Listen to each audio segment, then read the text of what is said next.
par Léa Dubois, mis à jour le 14 février 2018 à 19h01, publié le 14 février 2018 à 18h52. Phantom Thread, dernier film de Daniel Day-Lewis, pourrait bel et bien être le meilleur film de Paul Thomas Anderson.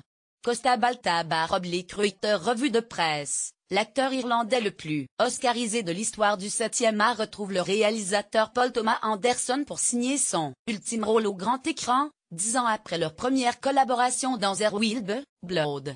Féministe pour certains, étrange pour d'autres, le film marque déjà les premières critiques pour son élégance. Phantom Thread raconte l'histoire d'amour entre Reynolds Woodcock, couturier de renom pour le gratin de la société londonienne des années 1950, et Alma, jeune serveuse très déterminée. Cette romance va bouleverser la routine jusque-là ordonnée et organisée au millimètre près du créateur, sous la surveillance presque policière de sa sœur Cyril. Pour son 8e long métrage, Paul Thomas Anderson prend un nouveau virage dans sa composition artistique.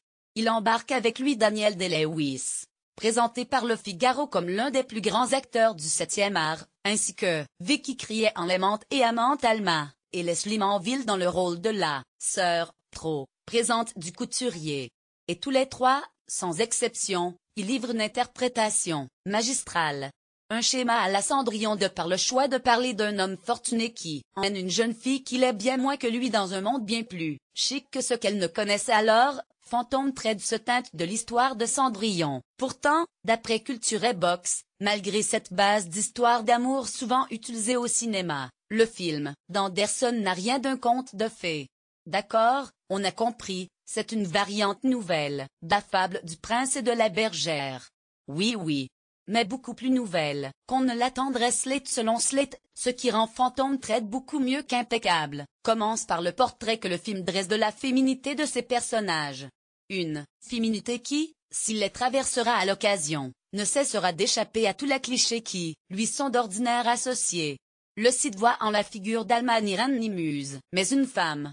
Ce qui lui vaut alors d'être salué comme très grand film féministe. Copyright Universal Pictures International France. De son côté applaudit l'exploration par le réalisateur de cette inaptitude de l'artiste à affronter la banalité du quotidien et souligne la richesse inouïe du métrage dans son ensemble.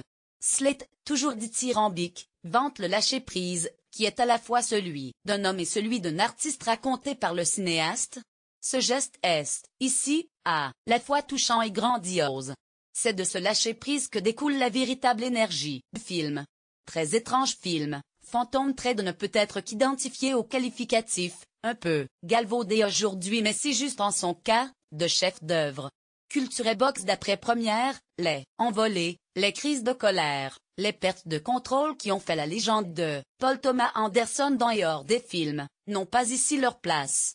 Le réalisateur orchestre les états d'âme des personnages avec un art maîtrisé de la psychologie humaine. Note Le Figaro, qui applaudit la réalisation extrêmement raffinée du cinéaste.